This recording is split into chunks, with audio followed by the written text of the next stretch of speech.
Imagine you're in a world where everything is perfect. No diseases, no lies, no betrayals, and definitely no slow internet. It sounds heavenly, right? But here's the million-dollar question. Would you still be, St. Augustine of Hippo, a man with a name as long as his legacy? Certainly didn't think so. According to him, rational, a world without evil would also be a world without human beings as in creatures who can choose their actions. Yes, including bad ones. Augustine basically said, you want freedom? Fine, but don't complain about the side effects. Now, let's rewind a bit. Augustine wasn't just another church guy mumbling theology in a dusty old hall. He was a rhetorician, a philosophical heavyweight, a man who went from being a wild youth dabbling in Manichaeism. Good and evil were two cosmic wrestlers to a hardcore Christian. Under the influence of the great Ambrose of Milan, the man had a globe, both spiritual and intellectual. But Augustine had a thorn in his theological foot. The problem of evil. If God is all good and all-powerful, why on earth or in heavens there is so much evil? His answer, evil doesn't exist, at least not the way we think. Cue dramatic pause like blindness is not a thing itself, but the absence of sight. Yes, evil, according to Augustine, is not a thing. It's the absence of a thing. Or like the thief who isn't full of evil, but just lacking honesty. He simply made a world where goodness is possible. It's not that God made evil, and where its absence is also on the menu.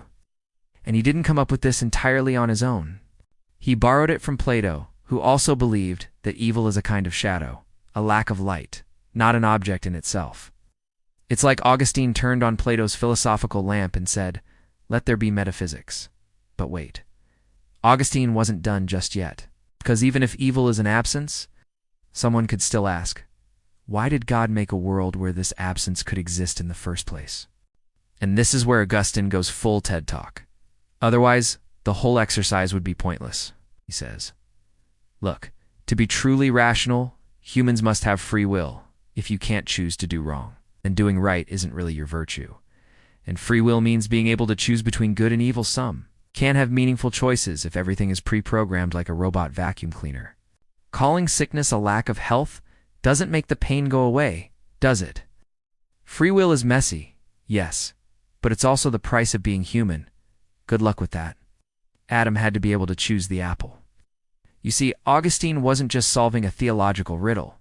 He was sketching the blueprint of moral responsibility. It's just your wiring. In fact, he had a third trick up his Roman sleeve: aesthetics. Now let's address the critics, and they're loud. Like David Hume have said, this is just fancy wordplay. Evil, he said, might be the thing that gives goodness its full shine. Evil didn't fall from the sky. Tell a cancer patient that their tumor is just a deficiency and see how that works out. Or try explaining a deadly earthquake as a beautiful absence of structural integrity. Augustine, to his credit, wasn't ignoring the emotional weight of evil. He argued that evil actually contributes to the overall beauty of the universe, like a dark patch in a painting or a discordant note in a symphony, because without his bite, you might not have had the choice to be good in the first place. It's not pleasant up close, but it makes the whole more profound. This is where his logic turns poetic.